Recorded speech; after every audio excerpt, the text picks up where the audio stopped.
پاک صفات ہیں، ان میں سے دو ہم نے پڑھی کہ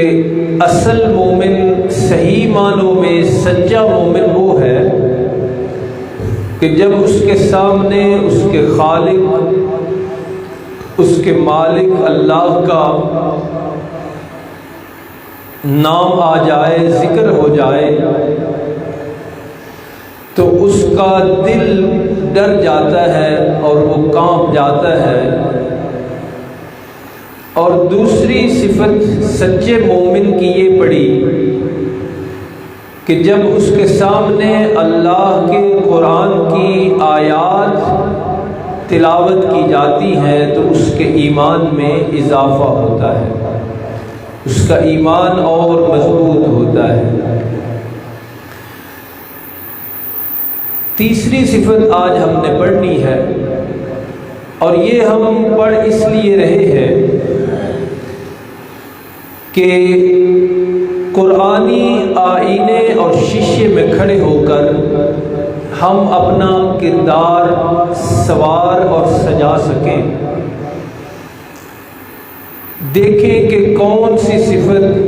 ہم میں ہے اور کون سی ابھی اپنانے والی ہے۔ آج جس صفت کا تذکرہ ہونا ہے وہ ہے وَعَلَىٰ رَبِّهِمْ يَتَوَكَّلُونَ، کہ سچے مومن، صحیح معنوں میں جو مومن ہے، اس کی اہم ترین صفت یہ ہوتی ہے کہ زندگی کے سارے معاملات میں وہ توکل اور بھروسہ کرتا ہے تو صرف ایک اللہ پر۔ کسی بھی انسانی زندگی میں ہزاروں معاملات ہوتے ہیں، کئی پروگرام بناتا ہے انسان، کئی منصوبے ذہنوں میں بناتا ہے،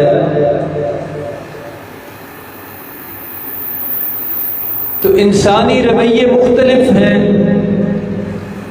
کسی بھی منصوبے کو مکمل کرنے کے لیے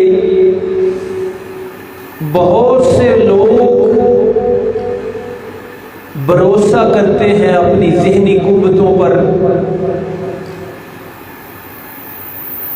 اور بہت بڑی تعداد ایسے انسانوں کی اور مسلمانوں کی موجود ہے جن کا اس حد تک اعتماد ہے اس بات پر کہ جو بھی کام کرنا ہے اس کے لیے جی پیسہ ہونا ضروری ہے۔ عربی کے ایک شاعر نے بھی مسلمانوں کے اسی ذہن کی عکاسی کرتے ہوئے ایک شعر کہا تھا کہ اگر مجھے شریعت کا خوف نہ ہوتا اور فتویٰ لگنے کا ڈر نہ ہوتا تو میں یہ کہہ دیتا کہ پیسہ ہی خدا ہے۔ یعنی اس نے کوئی اپنا ذہن نہیں بتایا، اس نے عکاسی کی کہ مسلمانوں میں سے بہت سے لوگوں کی یہ ذہنیت ہے، یہ سوچ ہے کہ پیسہ ہوا تو یہ ہونا ہے کام۔ اب اس میں گمراہی کے بہت سارے راستے اور بہت سارے طریقے اور نمونے موجود ہیں۔ کچھ لوگ اپنے منصوبے کو مکمل کرنے کے لیے سمجھتے ہیں کہ فلاں بزرگ یا ہستی کو خوش کیا، وہ وفات شدہ ہو یا زندہ ہو تو پھر ہمارا کام ہونا ہے،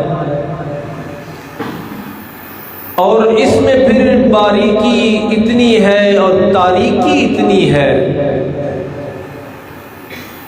کہ قبروں پہ بھروسہ، مزاروں درباروں پہ بھروسے، جھنڈوں پہ بھروسہ، رنگوں پہ بھروسہ لوگ کر کے چل رہے ہیں۔ لیکن اس ساری گمراہی اور ساری تاریکی اور ساری جہالت میں قرآن جو راستہ دکھاتا ہے، جو قرآن نظریہ پیش کرتا ہے، قرآن حکیم جو سوچ دیتا ہے وہ یہ ہے کہ زندگی کا ہر منصوبہ شروع کرنے سے پہلے ہی ایک سچا مومن، ایک کامل مومن، وہ اس منصوبے کے رزلٹ کے لیے، نتیجے کے لیے، اس کو پائے تکمیل تک پہنچانے کے لیے توکل، بھروسہ کرتا ہے تو وہ صرف ایک اللہ پہ، اور اس کو ایسا ہی کرنا چاہیے۔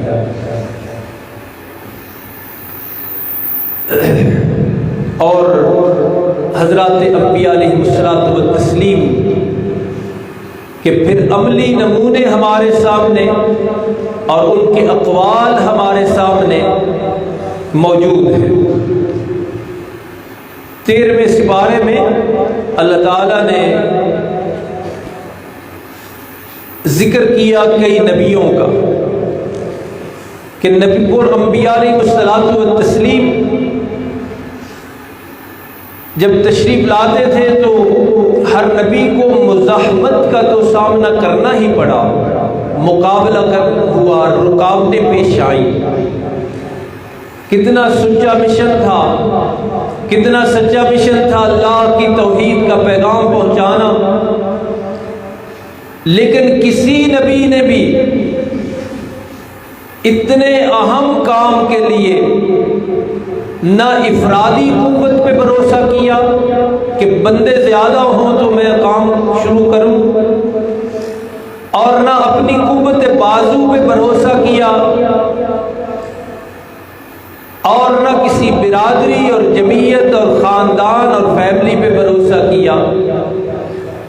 بلکہ اللہ کا پیغام پہنچانا شروع کیا صرف اس بھروسے اور توکل پہ کہ اس کا نتیجہ اور رزلٹ دے گا میرا اللہ۔ ان کے تھوڑے سے جھگڑے کا ایک نقشہ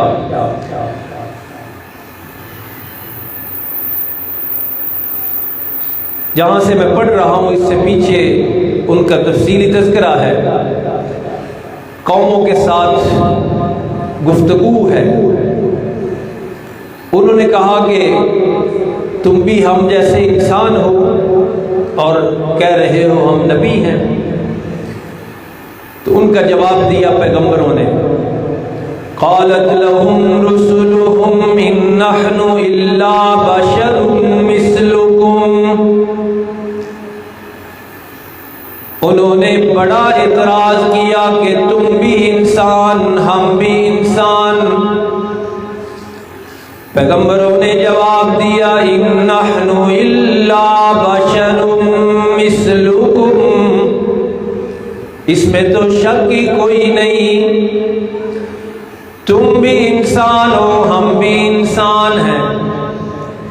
ولکن اللہ یمن علی من یشاء من عبادہ۔ فرق صرف یہ ہے کہ اللہ نے ہمارے سروں پہ نبوت کا تاج رکھا ہے،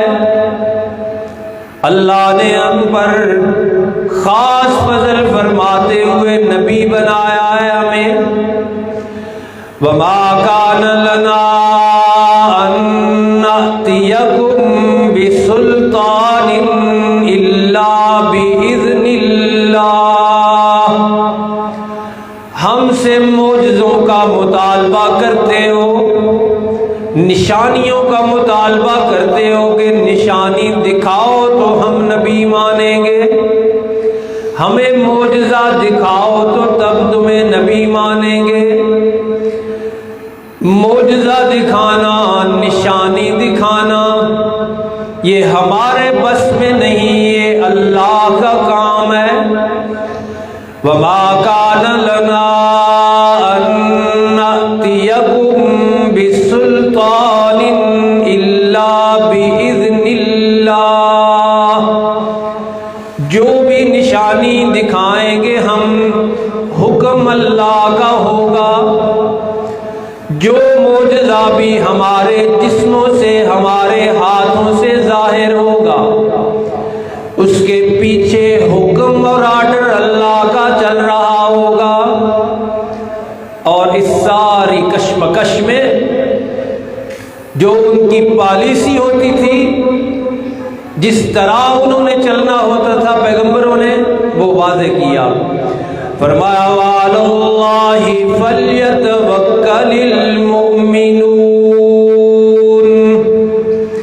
ہمارا نہیں، ہر مسلمان اور مومن کا بھروسہ اللہ پر ہے۔ کوئی جنگ جیتنی ہے تب بھی بھروسہ اللہ پر، کفر اور اسلام کی کشمکش شروع کی ہے تو نتیجے کے لیے ہمارا بھروسہ اللہ پر ہے۔ اور فرمایا وَمَا لَنَا أَلَّا نَتَوَكَّلَ عَلَى اللَّهِ، کیوں نہ ہم اللہ پہ بھروسہ کریں؟ ساری کائنات پہ آرڈر اللہ کا چل رہا ہے، تو اسی ذات پہ بھروسہ بھی کرنا چاہیے۔ پیغمبر کائنات صلی اللہ علیہ وسلم کو ایک جنگ کے پس منظر میں خود اللہ نے فرمایا فَإِذَا عَزَمْتَ، میرے محبوب جب پختہ ارادہ کر لے آپ جنگ میدان جنگ میں اترنے کا آرڈر جاری کر دیں جب لوگوں میں بھی، تو اسلحے پہ بھروسہ نہیں کرنا، قوت بازو پہ توکل نہیں کرنا۔ فرمایا فَإِذَا عَزَمْتَ فَتَوَكَّلْ عَلَى اللَّهِ، میرے محبوب آپ بھی جب عزم کر لیں کسی کام کا، کوئی کام کرنا ہے، فیصلہ کیا کہ یہ کرنا ہے، تو اس کا رزلٹ لینے کے لیے پالیسی یہ ہے کہ فَتَوَكَّلْ عَلَى اللَّهِ، بھروسہ اللہ پہ کرنا ہے۔ اور اس لیے بھروسہ اللہ پہ کرنا ہے کہ ساری کائنات کے بھروسے ناقابل بھروسہ ہے، ساری کائنات کے بھروسے ناقابل بھروسہ۔ میدان بدر میں آئے تھے بڑی تعداد لے کر مکہ والے، لیکن شکست کھا گئے۔ کس کام آئی ان کی تعداد؟ بڑے جوش سے آئے تھے، بڑا جذبہ لے کر آئے تھے، مارنے مرنے پہ تل کے آئے تھے، ارادے کر کے آئے تھے، اور شیطان ساتھ تھا، شیطان بھی ساتھ تھا۔ وہ کہہ رہا تھا لا غالب لکم اليوم، کہ جتنی تعداد لے کے تم نکلے ہو کوئی تم پر غالب نہیں آئے گا، جتنے جوش اور جذبے سے تم لے کے آئے ہو فوجیں، تم پر کوئی غالب نہیں آئے گا، جتنا اسلحہ ساز و سامان لے کے تم نکلے ہو کوئی تم پر غالب نہیں آئے گا، لیکن تاریخ اور قرآن گواہ ہے کہ انہی نے شکست کھائی تھی۔ تو ہر دنیا کا اللہ کے سوا دنیا کا ہر بھروسہ ناقابل بھروسہ ہے، ایک قابل بھروسہ ذات ہے جو صرف اللہ کی۔ اور قرآن مجید میں اس پر طرف اشارہ ہے کہ کیوں اللہ کی ذات قابل بھروسہ ہے۔ فرمایا وَتَوَكَّلْ عَلَى الْحَيِّ الَّذِي لَا يَمُوتُ، مومنوں مسلمانوں تمہیں اللہ پہ بھروسہ اس لیے کرنے کا کہا جا رہا ہے کہ الذی لا یموت، وہ ایسا زندہ ہے جسے موت نہیں آئے گی۔ دنیا کے باقی سارے بھروسے مثلاً صاحب قبر، صاحب مزار، جتنی اونچی ہستی ہو وہ اس کا مقام اپنی جگہ پہ، لیکن وہ اس پہ بھروسہ اس لیے نہیں کیا جا سکتا کہ وہ تو خود کو موت سے نہ بچا سکے۔ جتنی بڑی بھی ہستی ہے قبر میں،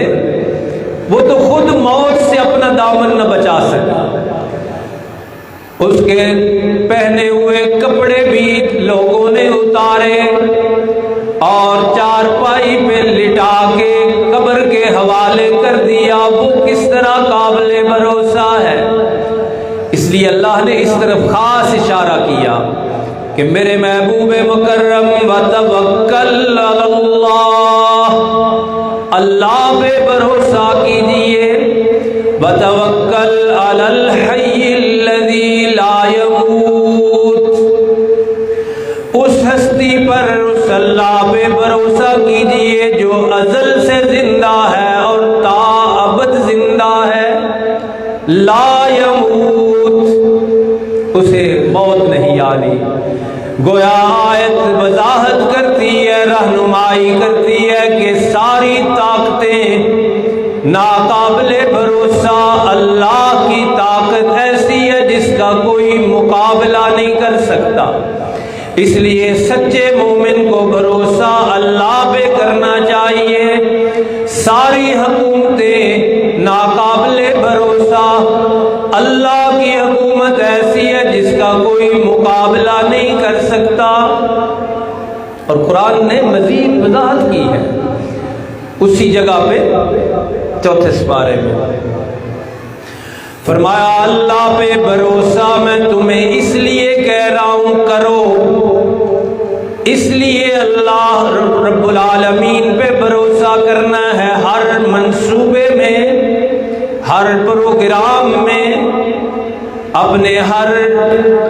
سوچ میں اللہ پہ بھروسہ اس لیے کرنا ہے کہ يَنْصُرْكُمُ اللَّهُ فَلَا غَالِبَ لَكُمْ، اللہ اگر تمہاری مدد کریں تو پھر اس کی مدد کا توڑ کسی کے پاس نہیں۔ اس لیے دنیا کی ساری مددیں شکست کھا سکتی ہیں، دنیا کے سارے سہارے ٹوٹ سکتے ہیں، ختم ہو سکتے ہیں، لیکن يَنْصُرْكُمُ اللَّهُ فَلَا غَالِبَ لَكُمْ، اللہ پہ بھروسے کا اس لیے تمہیں کہا جا رہا ہے کہ اس پہ بھروسہ کرو گے تو پھر تم پر غالب کوئی نہیں آئے گا۔ اور دوسرا پہلو بھی ذکر کیا کہ اگر اپنا ایمان مضبوط نہیں رکھو گے، رب العالمین پہ بھروسہ قائم نہیں رکھو گے، تو یہ بھی سن لو پھر، فرمایا فَيَخْذُلْكُمْ، اگر اللہ اپنی مدد کھینچ لے، اللہ تمہیں رسوا کرنے پہ آ جائے، اللہ کا امر تمہارے حق میں نہ ہو، اللہ تمہیں مطلوبہ نتائج نہ دینے کا فیصلہ کر دے، فرمایا پھر سوال کے انداز میں فَمَن يَنْصُرْكُم مِّن بَعْدِهِ، فَمَن ذَا الَّذِي يَنْصُرُكُم مِّن بَعْدِهِ، کوئی کون ہے جو پھر اللہ کے علاوہ تمہاری مدد کرے؟ تو اس لیے اللہ کی ذات پہ بھروسہ ایک مومن کا کل اثاثہ ہونا چاہیے۔ قوت بازو، دولت اور تدبیریں یہ مسلمان کے پیش نظر نہیں ہوتی۔ انہی آیات کی تشریح کرتے ہوئے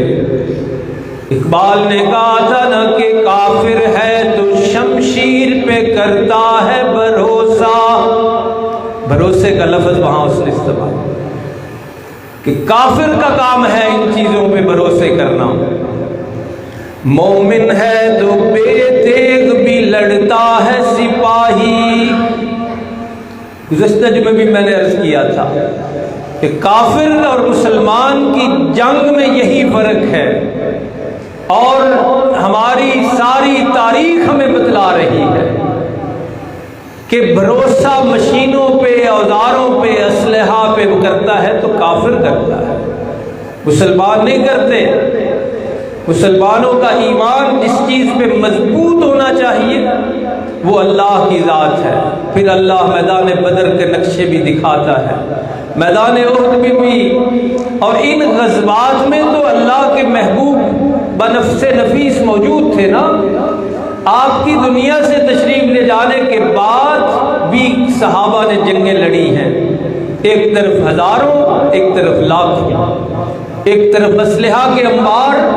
اور ایک طرف یہ جذبہ کہ صحابہ کا جنگی ترانہ جو ہے نا، جنگی ترانہ وہ یہ ہوتا تھا کہ الموت احلا من العسل، کہ لوگوں ہم جو محمد کریم کے غلام میدان جنگ میں اترے ہیں تو سن لو کہ موت ہمیں شہد سے زیادہ پیاری ہے، الموت عندنا احلا من العسل۔ یہ وہ ترانے پڑھتے پڑھتے میدان جنگ میں اترا کرتے تھے۔ تو اس لیے سچا مومن، کامل مومن زندگی کے ہر کام میں مکمل بھروسہ، پورے یقین کے ساتھ کہ جو اللہ نے چاہنا ہے وہی ہونا ہے۔ ساری طاقتیں، ساری تدبیریں ناکام ہو سکتی ہیں، لیکن آرڈر ہو جائے اگر اللہ کا تو پھر وہی کام ہوگا جو اللہ نے کر کے دکھایا۔ اور انبیاء علیہ الصلوۃ والتسلیم کے واقعات جن کی طرف پچھلی جمعے میں بھی اشارہ کیا، وہ بھی ہمیں یہی بتلاتے ہیں کہ ساری کائنات کے ناممکن جب جمع ہو جاتے تھے وہاں اللہ اپنی طاقتوں سے ممکن کر کے دکھاتے تھے۔ حضرت یونس کا واقعہ دیکھیے، حضرت ابراہیم اولاد مانگنے کے لیے اللہ پہ بھروسہ کر رہے ہیں، ڈاکٹری رپورٹیں ساتھ نہیں دے رہی، لیکن حضرت زکریا علیہ السلام کو اللہ نے بیٹے عطا کیے۔ تو اس مادی دور میں جس میں ہم جی رہے ہیں، جس کا میں نے اشارہ کیا کہ آج مسلمان بھی کہہ رہے ہیں جی پیسہ نہیں دے کچھ بھی نہیں، کیویں ہوئے دا جی کیویں ہوئے دا، اس کے سوال اٹھا رہے ہیں۔ تو ایسے تاریخ دور میں اور مادہ پرستی کے دور میں بھی قرآن صدائیں لگا رہا ہے کہ وتوکل علی الحی الذی لا یموت، کہ تم اس پہ بھروسہ کرو تو صحیح، کامل ایمان کے ساتھ سمجھو تو صحیح کہ اللہ اب بھی سب کچھ کرنے پہ قادر ہے، اس کی طاقتیں آج بھی وہی ہیں۔ کہ پرسوں اسلام آباد میں کیا ہوا ہے، ہمارے ملک کے دانشور جو ہے نا، دانش فروش بلکہ اس بات پہ اصرار کر رہے ہیں کہ اسے عذاب الہی نہ کہو۔ اچھا چلو نہیں کہتے، پھر تم بتاؤ یہ کیا تھا؟ ایک سیکنڈ کے لیے ہم نہیں کہتے مولوی کہ یہ عذاب الہی تھا، تو پھر تم بتاؤ پھر کیا تھا یہ؟ آپ نے خبروں میں پڑھا کہ لوگ کہہ رہے ہیں بادل بھی نہیں تھے، اور 6 مہینے پیش گوئی کرنے والا محکمہ موسمیات وہ بھی لاجواب تھا، نہیں پیش گوئی کی، اور رب العالمین نے وہاں اپنی ہلکی سی جھلک دکھائی طاقت کی۔ اب کہہ رہے ہیں اربوں روپے کا نقصان ہو گیا، یہ ہو گیا وہ ہو گیا۔ تو یہ فتنے کا دور ہے، خدا بیداری کا دور ہے، دین بیداری کا دور ہے۔ اس میں ہماری کامل دستگیری اور مسلمانوں کا ہاتھ پکڑ رہا ہے تو وہ اللہ کا قرآن ہے، اور پوری مضبوطی کے ساتھ اس کے خادم یہ اعلان کر رہے ہیں کہ اللہ ہی اس کائنات کا مالک ہے، اللہ ہی اس کائنات پر فیصلہ صادر کرتا ہے،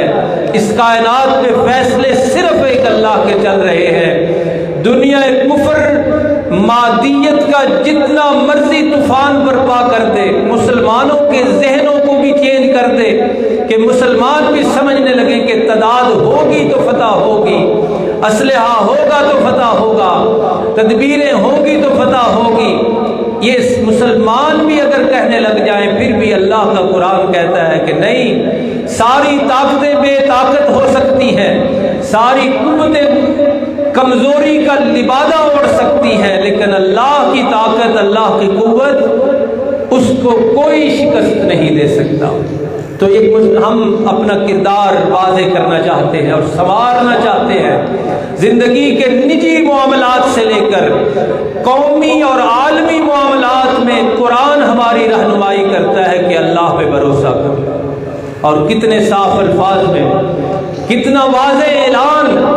اللہ کے قرآن کا، فرمایا وَمَن يَتَوَکَّلْ عَلَى اللَّهِ فَهُوَ حَسْبُهُ، قرآن کا اعلان کہ جو بھی اللہ کی طاقتوں پہ بھروسہ کرے گا، جو بھی اللہ کی قوتوں پہ بھروسہ کرے گا، جو بھی سارے معاملات اللہ پہ چھوڑے گا،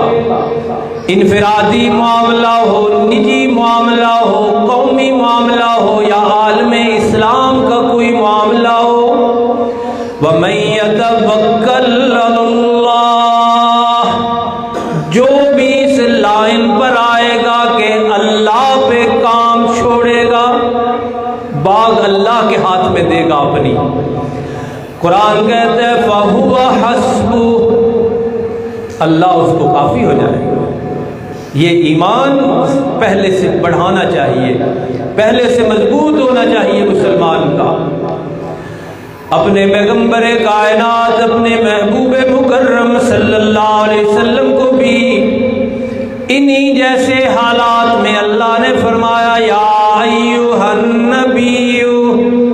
میرے محبوب، میرے حبیب، حسبک اللہ ومن اتبعک من المؤمنین، ساری الجھنوں میں آپ کو اور آپ کے ماننے والوں کو اللہ ہی کافی ہے۔ اور فرمایا ایک جگہ پہ کہ یہ اگر یوں منہ پھیرتے ہیں، دوسری طرف کرتے ہیں منہ، آپ کی بات نہیں مانتے، تو فَقُلْ حَسْبِيَ اللَّهُ، میرے محبوب آپ پوری جرت، استقامت اور ایمان کے اعلیٰ درجے پہ فائز ہو کے فرما دیجئے حسبی اللہ، مجھے کسی کی ضرورت نہیں ہے، مادی اسباب ان کی اہمیت پہ لیکچر دینے کی ضرورت نہیں ہے، یہ بتانے کی ضرورت نہیں،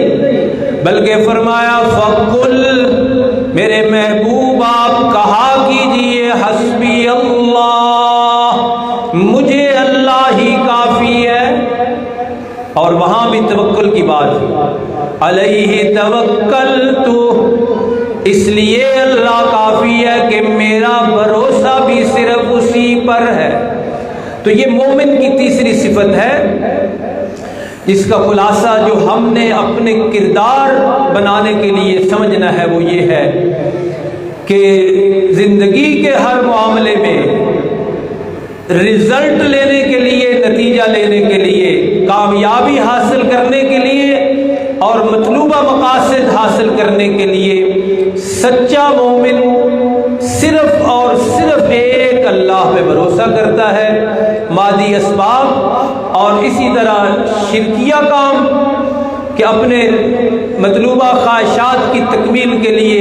اللہ کے علاوہ کسی اور کو پوجنا شروع کر دے یا اس پہ بھروسہ کرنا شروع کر دے، یہ سچے مومن کا کام نہیں ہے۔ اور جو کرتا ہے یہ یعنی اللہ پہ بھروسہ، تاریخ شاہد ہے، قرآن ہمارے سامنے ہے کہ اللہ اس کو پھر کافی ہو کے دکھاتے ہیں کہ تو نے مجھ پہ بھروسہ کیا ہے۔ تو یہ اس بھروسے کا رزلٹ ہے کہ جہاں تجھے ناممکن لگتا تھا وہاں اللہ نے ممکن کر کے دکھایا۔ البتہ یہ بات کہ پھر اسباب اختیار کرنے چاہیے یا نہیں، وہ آج کی بحث نہیں ہے، وہ فیصلہ شدہ بحث ہے، اس کا فیصلہ پہلے سے موجود ہے، اور وہ یہ ہے کہ توکل کا جہاں یہ موضوع آتا ہے وہاں یہ موجود ہے کہ توکل کہتے ہی اس کو ہے کہ اونٹ کا گھٹنا پہلے باندھا جائے اور پھر اللہ پہ اس کی ڈوری چھوڑی جائے۔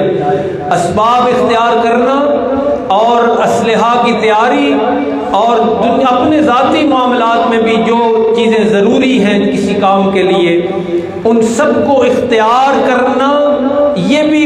قرآن کا حکم بھی ہے اور مسلمان کی شان بھی ہے۔ وَأَعِدُّوا لَهُم مَّا اسْتَطَعْتُم مِّن قُوَّةٍ قرآن نے بھی کہا ہے، اور اسی طرح باقی ساری چیزیں بھی زندگی کے ہر معاملے میں ضروری تدبیر اختیار کرنا توکل کے خلاف نہیں، وہ ضرور کرنا چاہیے، لیکن نہ اس پہ بھروسہ کرنا ہے، نہ اس پہ توکل کرنا ہے، نہ یہ کہنا ہے کہ جدو پیسے کوڑنے تے پھر شاید لب بھی جانی ہے سانو، یہ نہیں ہوتا۔ اللہ نے اس کلیے کو، اس محاورے کو بڑی دفعہ غلط قرار دیا ہے۔ تو رزلٹ کے لیے اللہ پہ بھروسہ، تدبیر اختیار کرنا اور نتیجے کے لیے اللہ پہ بات چھوڑنا، یہ مسلمان کا شیوا ہے۔ اللہ تعالی ہمیں بھی توفیق عطا فرمائے کہ مومن کی جو تیسری صفت ہے کہ وہ بھروسہ اللہ پہ کرتا ہے، ہم بھی اپنی زندگی کے ہر معاملے میں اسی پر چلیں، یہی ایمان ہے اور یہی کامیابی کی بہت بڑی ایک دلیل اور راستہ ہے۔ اللہ تعالیٰ